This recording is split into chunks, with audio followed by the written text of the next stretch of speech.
everyone. Now, at the time of recording this particular Court of Public Opinion session, I don't have the figures that the Reserve Bank will have this afternoon on just exactly what they're going to do with interest rates. My guess is that they'll leave them on hold and see what the next few weeks show when the quarterly inflation figures come out, which are a tad more reliable. I think they've got a lot of public opinion to support that argument and a fair bit of public opinion against them not supporting that argument. So we'll see what happens. But my guess is that they'll leave things on hold for another month. Not that 4.1% should frighten anybody, seeing as what we've been through, as I've said on this program many times before, up to 22% under Paul Keating. Whoa. Before we get into the stuff of the day, the Court of Public Opinion.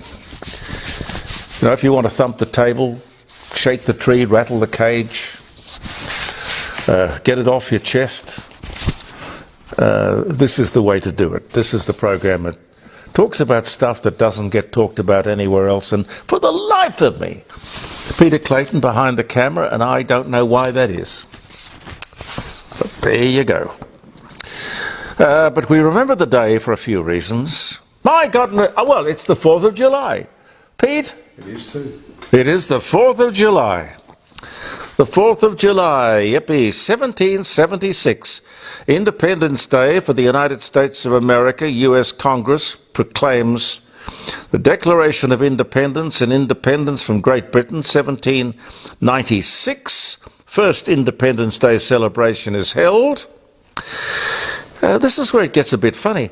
1826, same day, past presidents Thomas Jefferson and John Adams both die on the 50th anniversary of the Declaration of Independence. Same day, 1831, James Monroe, 55th US president, 1817 to 25, dies of heart failure and tuberculosis at 73. You know, there's a lot of patriotism. Where you're born and when, of course, you die. We can't pick either, of course. What else? Howard Florey, South Australian hero, Nobel Prize winner in 1945, which was the same year that he was given a knighthood. And, of course, he became a peer. He was Lord Howard Florey.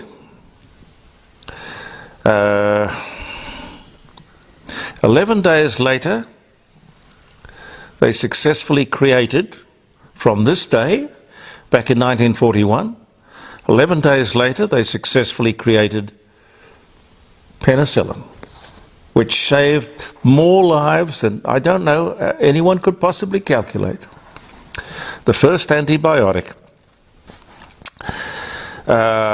Egypt claims a 3,000-year-old Tutankhamun bust is stolen, and it sells for $6 million at an auction at Christie's. All these Egyptian things come with various curses, you know. Anyway, that was 2019. 1996, Hotmail, a free internet email service, begins. 1996. This whole technology thing is moving so fast, it's amazing that I can sit here and this whole thing is posted on Facebook and it's uploaded to all sorts of different platforms as a podcast, and it all happens without a radio station antenna and without all of that infrastructure. It is quite amazing the way the world is going. 1847, James Anthony Bailey, American circus ringmaster and showman, was born in Detroit, Michigan. That's James Bailey of Barnum and Bailey, of course. 1987, Nazi Klaus Barbie, butcher of Lyon, sentenced to life imprisonment in France. Gee, I wouldn't have worried about putting him away. I'd have just put him away, if you get my drift. Barry White, the American singer, can't get enough of your love, baby. You're the first, the last, my everything. I don't have the voice for it, but Pete didn't he have the most amazing voice? He was about 30 stone, you know. Was he? Oh, he's a huge man, Barry White. And the voice came from way down there. Way down there. 2003. He dies at 58 on this day. I'm surprised he made it to 58. First flight of the Lockheed Vega. A pilot plus 4 passenger monoplane. Its 225 horsepower engine allows it to cruise at a speed of 120 miles an hour. Good Lord.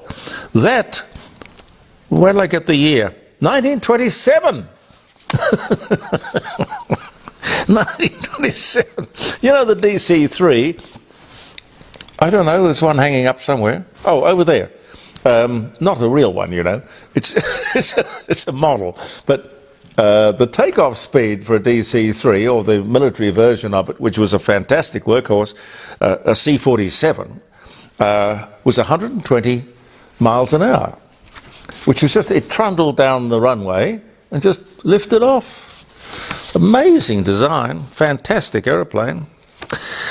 Hungarian physicist Leo Szilard patents the chain reaction design for the atomic bomb in 1934, on this day. There's a great documentary coming out soon about Oppenheimer and the part he played in the first atomic bomb and what all of that meant. Statue of Liberty is presented to the US by Paris, 1884. Still a great symbol for both nations, if I may say, although Paris is going through, what was that movie called? Is Paris Burning? Well, the whole city mightn't be burning, but it's certainly extremely troubled at the moment. Marie Curie, Polish-French scientist who discovered radium, and the first woman to win a Nobel Prize. 1903 and 1911, dies at 66 on this day in 1934. US publication Mad Magazine. What was the name, Pete? What was the name of that bloke who used to appear on the front page? It reminds me of Anthony Albanese. Edward, oh dear, oh dear. I can see his face. Yeah. Yeah, what was it? Something E. Newman. What? Something. Oh, Alfred E. Newman. Yeah. You're right, Alfred E. Newman. Alfred E. Newman. Anyway, the US publication Mad Magazine announces it'll stop publishing after 67 years, 2019, this very day. Good night, Alfred. Los Angeles Galaxy soccer star player David Beckham, 24, weds Spice Girl singer Victoria Beckham, 25, at a 560-acre sprawling property, castle as well, outside Dublin in Ireland on this very day. Have I run out of time, Pete? Well, about 4 minutes ago, you were. I lack discipline, but I love these things because they do sort of inform. 1944, Ray Marr, Home and Away, born in Roma in Queensland, actor, Australian actor. Rolf Harris is sentenced to 5 years and 9 months for indecently assaulting female minors in 2014. Neil Simon, American playwright, The Odd Couple, Plaza Suite. Biloxi Blues, born in the Bronx in New York, 1927. Casey Kasem, American Top 40, debuts on LA radio in 1970. I thought it would have been earlier than that. And one of the great land deals, I mean, you could almost call it a swindle, by today's standards. The Louisiana Purchase is announced to the American people by the President Thomas Jefferson. God, he was a smooth operator. In 1803. And up until that time, of course, America was pretty much divided by this land that was owned by a foreign country. And once that was owned by the United States, it was the key to opening up the West, which opened up America. The Louisiana Purchase. And it was some ridiculous amount of money. Well, at the time, I suppose, 40 million or something was a lot of money. But to buy the entire state of Louisiana would have sort of seemed like a pretty good deal. By the way, the ANZ Bank reported yesterday that some branches of the bank will no longer have any cash on the premises. It really causes us to want to rethink and redefine what a bank is, doesn't it? Oh well. You may have seen the ads. They're taking advantage of it at the moment. Vegemite is 100 years old. Congratulations. Happy birthday to all the little happy Vegemites. Great product. Stick with it. Pete, do you want to tell us briefly about that American scam? I'd like to warn people about that. Oh, well, yes, I sold a camera, and it was a scam, but it was a clever one. Pete sold I thought it was PayPal, but it was a fake. Yeah, it wasn't PayPal. They presented themselves as it going through PayPal, and you thought, for all intents and purposes, you were selling the thing. Everything looked right, everything sounded right, everything smelt right. You lost the camera, and you never got the money. No, be careful for sure. Be careful. Be very careful of scams. The modern world has got a lot of things going for it, a lot of things on offer, but there are traps and tricks for us to be aware of. Apple, the company Apple, becomes the first $1 trillion company in the world. I mean, that's more than the value of probably about, oh God, I don't know, 90% of the countries in the world. One company is worth $3 trillion. Let's hope it will be a happy new financial year. We find ourselves a couple of days into. Well, it certainly will be for Apple, let's face it. Share price will go up, I would think, expeditiously. But just looking at it, I mentioned that the Reserve Bank, as we record today's episode or edition of the Court of Public Opinion, we don't have the Reserve Bank figures, but an interest rate rise almost every month of the last 12 months of the year. We have finished the last financial year on what you might call a fairly positive point or moment. We were expecting a small surplus, I think a couple of $2 billion. To you and me, not terribly small, but in the scope of things, quite small. Well, it now looks like we will have a surplus of just under $20 billion. That's a big discrepancy. A lot of things will change from the 1st of July.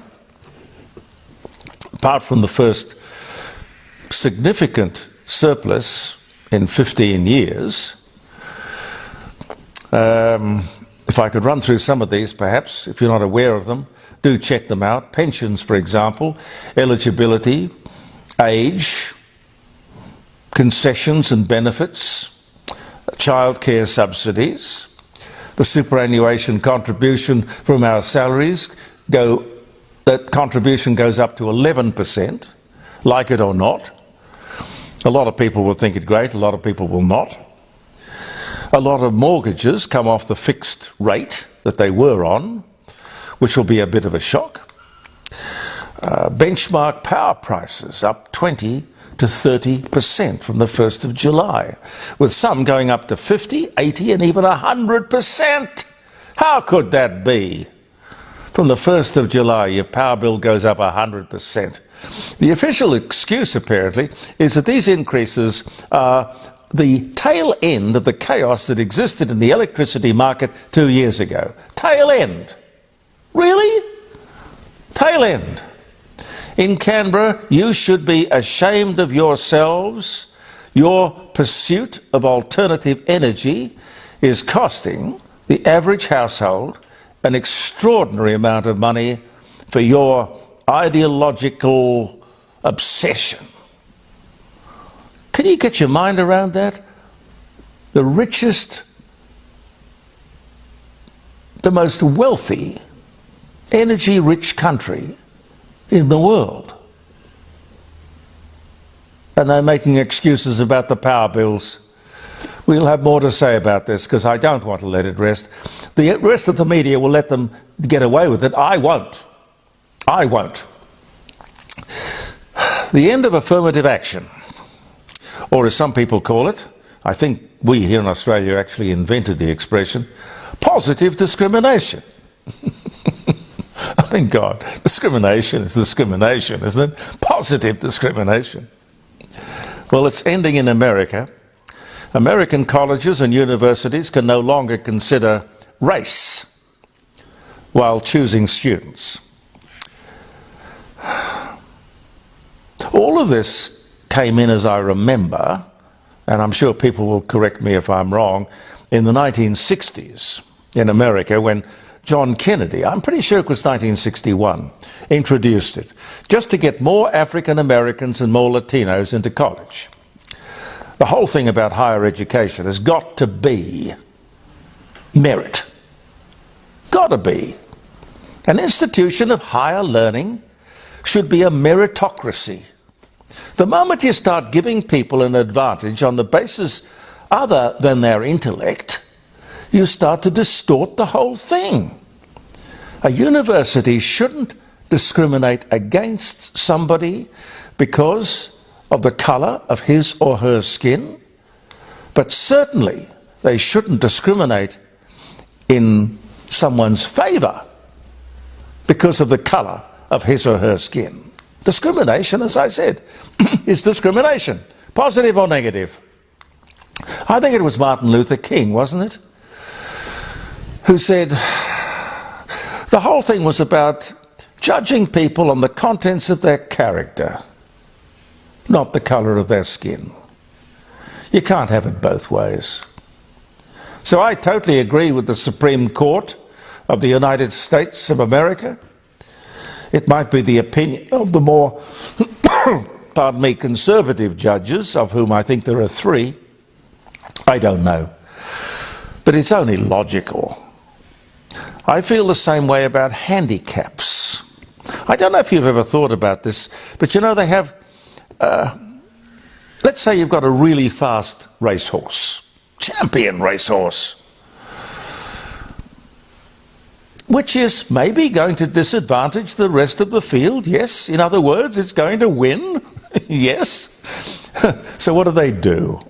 They put more weight on its back, more lead in the saddlebags.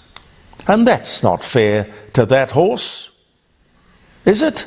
It's not fair to the punter, it's not fair to racing, it's not fair to the world. People, horses, students, businesses, everyone should run on his or her own merits. You will tell me if I'm wrong. I'm sure you will. But look, I get the spirit, the sentiment involved in trying to give everyone a fair go. But just like the teachers who don't mark the homework because they don't want to discourage the student, that's been a great success, hasn't it? It's not helpful or honest.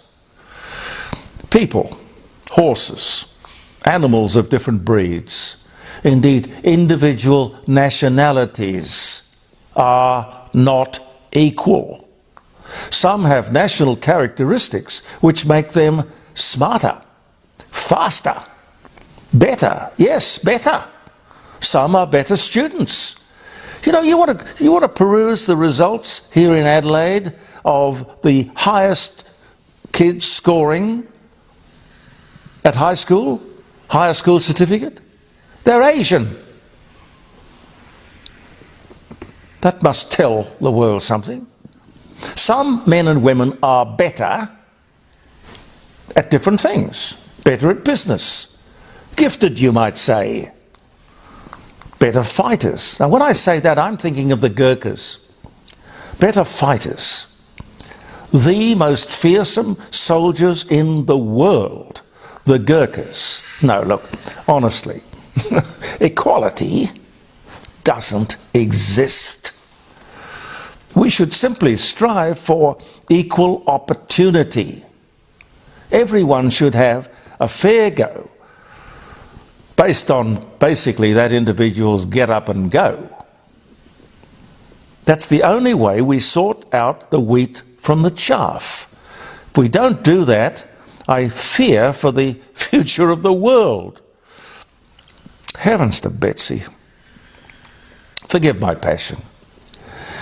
DNA tests being used by insurance companies. Have you heard about this? A big kerfuffle about this, but why? Why not? If it is information that is relevant to the insurance cover that you want to take out, why not? Shouldn't the insurance company take into consideration that a person may have some genetic predisposition to, I don't know, well, say cancer, for example, which would certainly affect that policy and the cost of that policy. They have people who work these things out. They basically sort out the cost of the risk that they're taking. And note the difference between insurance and assurance. We take out insurance against something that might happen.